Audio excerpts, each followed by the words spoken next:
అందరికీ నమస్కారం. Welcome to Q news. నేను కిరణ్.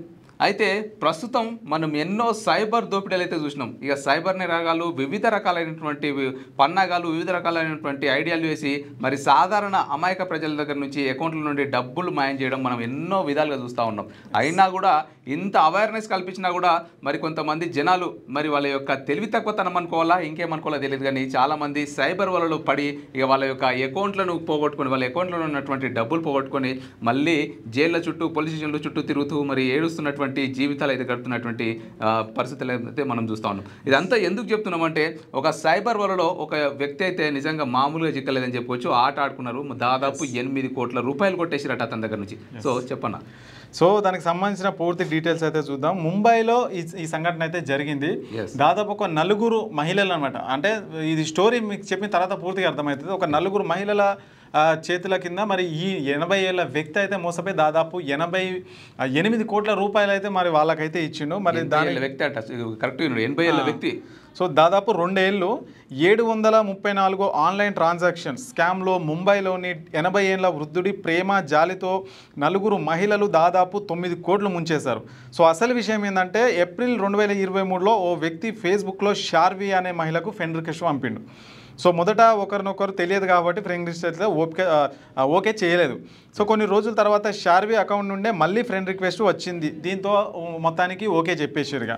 సో ఫ్రెండ్స్ అయిపోయారు వాళ్ళిద్దరుగా. తర్వాత మెల్లగా ఏం చేశారంటే ఇద్దరు చాటింగ్ చేసుకోవడం, ఫోన్ నెంబర్లు షేరింగ్ చేసుకోవడం, మాట్లాడుకోవడం ఇవన్నీ ఉంటాయి. సో 80 ఏళ్ల వ్యక్తికి షార్వి తన భర్త నుంచి విడిపోయి పిల్లలతో ఉంటున్నా అయితే చెప్పింది. మరి ఎవరైతే షార్వి అనే అమ్మాయి ఉంటుందో మరి ఈ 80 ఏళ్ల వ్యక్తికి ఏం చెప్పిందంటే మరి నేను ఒంటరి మహిళను, నాకు పిల్లలు ఉన్నారు, నేనైతే భర్త నుండి విడాకులు తీసుకొని అయితే ఒంటరిగా ఉన్నా అన్నట్టు చెప్పింది. సో చెప్పిన తర్వాత ఏమైంది, ఇలా మాట్లాడుతూ పిల్లల ఆరోగ్యం బాగాలేదని అప్పుడప్పుడు పైసలు అడగడం స్టార్ట్ చేసిందంట ఆమె. అంటే ఇక జనరల్గా ఉంటుంటారు కదా, మరి ఆరోగ్యం మంచి లేదని, పిల్లలు ఒంటరి మహిళ కాబట్టి భర్త లేడు కాబట్టి మరి ఏదో పని చేసుకోవాలి బతకాలి కాబట్టి పైసలు అడిగితే మరి ఎవరైతే 80 ఏళ్ల వ్యక్తి ఉన్నాడో మనం ఆయనను పైసలు అడగడం స్టార్ట్ చేసిందట. సో ఆయన ఇచ్చుకుంటూ వస్తున్నారు. సో కొన్ని రోజుల తర్వాత ఏమైందంటే కవిత అనే మహిళ ఆ వ్యక్తికి వాట్సాప్లో మళ్ళీ మెసేజ్లు పెట్టడం స్టార్ట్ చేసిందంట. అంటే కవిత అనే వ్యక్తి 80 ఏళ్ల వ్యక్తికి ఎవరైతే ముసలాయన ఉన్నాడో ఆయనకు మెసేజ్లు పెట్టడం స్టార్ట్ చేసిందంట. సో ఆమె ఏం చెప్పిందంటే నేను షార్వి అనే ఆమెకు సోదరిని అని చెప్పేసి మెసేజ్ స్టార్ట్ చేసింది. అంటే ఎవరైతే ముందుగా పరిచయం అయినరో షార్వి అనేది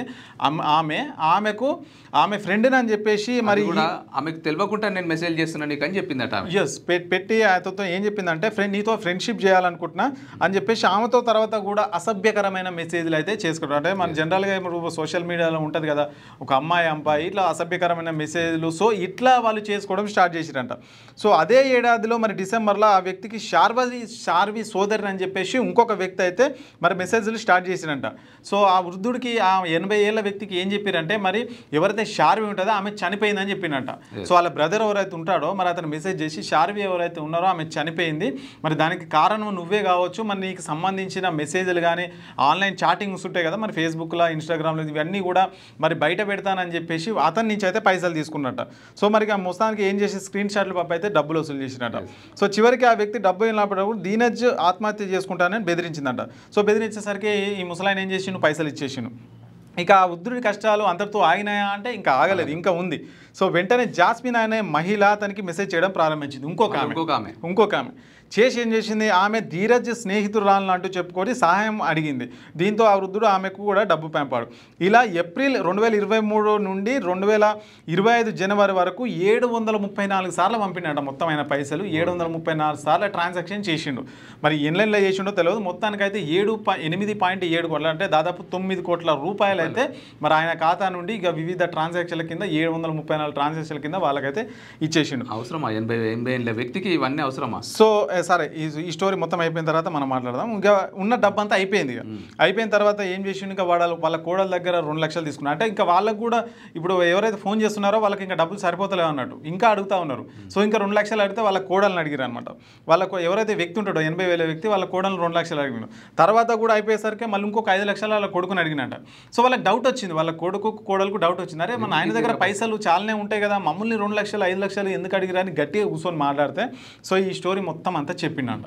సో చెప్పి ఇదంతా తీరా పోలీస్ స్టేషన్ దగ్గరికి పోయిన తర్వాత ఇవన్నీ డీటెయిల్స్ తీసిన తర్వాత అక్కడ అమ్మాయిలు లేరు, ధీరజ్ లేడు, అనుష లేరు, ఎవ్వరు లేరు. అదంతా ఒక సైబర్ నేరగాళ్ళు పథకం ప్రకారం చేసిన మోసం అని తెలియసరికే వాళ్ళకు గుండెల్లో పిడుగుపడ్డంట పని అయింది.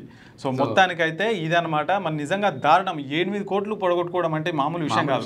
8 లక్షలు అంటేనే ఒక రేంజ్లో ఏడుస్తారు. మరి 8 కోట్లు అంటే అర్థం చేసుకోరు. నిజంగా తరతరాలు బతుకుతారు. నిజంగా పేద ప్రజలు అయితే దాదాపు ఒక 10 కుటుంబాలు తరతరాలు బతికేంత పైసా 8 కోట్లు అండి. సో మరి 80 ఏళ్ళ వ్యక్తి ఆ మోజులో పడడం అవసరమా? ఇప్పుడు ఒకవేళ ఏదైనా జరిగింది అంటే మరి ఇంట్లో చెప్పాలా? ఇప్పుడు బయట వాళ్ళకి పోలీసులకు చెప్పడం భయం అయితే ఇంట్లో వాళ్ళకి చెప్తే కనీసం ఇంట్లో వాళ్ళని ఒక సజెషన్ అయితే ఇస్తారు కదా. మరి ఇది ఏం జరుగుతుంది ఏంటి? ఏదైతే స్టార్టింగ్ ఉంటుందో అప్పుడే చెప్పాల్సింది. 8 కోట్లు పోయిన తర్వాత ఇంతమందితో మాట్లాడిన తర్వాత చెప్పడం, ఇది 8 కోట్లు పోయిన తర్వాత ఇంకేముంటుంది ఇంకా. సో ఆన్లైన్లో ఎలాంటి మెసేజ్ చేసారో మరి మీ మెసేజ్లను చూసి వాళ్ళు భయపెట్టిస్తున్నారు, భయభ్రాంతులకు గురి చేసి వాళ్ళ స్క్రీన్ షాట్లు, మీరు పంపించిన స్క్రీన్ షాట్లు అన్నీ కూడా వాళ్ళ దగ్గర ఉంటాయి కాబట్టి ఆటోమేటిక్గా వాళ్ళు బెదిరించినప్పుడల్లా మీరు డబ్బులు వేస్తారు. ఇలాంటి తప్పుడు ఏమంటారు చాలా మెసేజ్లు వస్తూ ఉంటాయి అనమాట. కొంత మిస్గైడ్ చేసేటువంటి మెసేజ్లు వస్తూ ఉంటాయి. అవి సైబర్ నేరగాలని గుర్తించండి. మీరు వెంటనే వాళ్ళ వలలో పడిపోకండి. ఎందుకంటే వాళ్ళు అమ్మాయి కదా మెసేజ్ చేస్తుంది కదా అని చెప్పేసి మరి అమ్మాయికి రిప్లై ఇవ్వడం కానీ, లేదంటే పర్సనల్ వీడియోస్ కానీ పర్సనల్ ఫొటోస్ కానీ షేర్ చేసుకోవడం, మొబైల్ నంబర్లు షేర్ చేసుకోవడం, ఇవంతా కూడా ఫేక్. నిజంగా ఆ అమ్మాయిని కలిసి ఆ జెన్యూన్ అని నిర్ధారించుకున్న తర్వాతనే ఏదైనా సరే కొనసాగించుకోవచ్చు. సో ఇప్పుడు ఏదైతే ఈ 80 ఏళ్ళ వ్యక్తికి 4-5 అమ్మాయిలు మెసేజ్ చేసిరో, ఆమెకు తెలియకుండా నేను మెసేజ్ చేశాను, ఆమెకు తెలియకుండా నేను మెసేజ్ చేశాను, 4-5 చేసిరో, వాళ్ళందరూ కూడా ఒకటే టీం అనమాట. వాళ్ళందరూ కూడా సైబర్ క్రైమ్ చెందినటువంటి సైబర్ నేరగాళ్ళు. సో మొత్తం మీద ఆయనని పన్నాగంగాన్ని పట్టి మరి ఆయనను వలలు వేసుకుని అయితే దాదాపు 8 కోట్ల రూపాయలు కొట్టేసారు. ఆ 8 కోట్ల నుంచి మళ్ళీ రూపాయి కూడా వెనక్కి రాని పరిస్థితి. మరి తీరా పోలీస్ స్టేషన్ దగ్గర పోతే మోసపోయినామని తెలిసిన తర్వాత ఇంకేం చేసినా కానీ ఏం చేసినా డబ్బులు ఏ పోలీస్ వాళ్ళు కూడా ఏమి మాక్సిమం 99% అసంభవం ఇక డబ్బులు రావడం అనేది. సో దీన్ని బట్టి మనం అర్థం చేసుకోవాల్సింది ఏంటంటే ఏదైనా మనకు ఆన్లైన్లో చూసి గుడ్డిగా నమ్మడం అది కరెక్ట్ కాదు. మనకు ఆఫ్లైన్లో ఉంటే ఎవరైనా పరిచయం ఉంటే మాట్లాడుకోండి. సో ఇంకేదైనా చేసుకోవచ్చు, తప్పులేదు. పరస్పర అంగీకారంతో ఫ్రెండ్షిప్ చేసుకోవచ్చు, ఇంకేదైనా చేసుకోవచ్చు. కానీ ఈ ఆన్లైన్లో నమ్మి మోసపోయి ఫోటోలు పంపించడం కానీ, లేదంటే మాట్లాడుకోవడం కానీ, పంపినా కానీ మీరైతే ఖచ్చితంగా ఇలాంటి సమస్యలలో చిక్కుల్లో పడడం అయితే ఖచ్చితంగా ఖాయమని చెప్పుకోవచ్చు.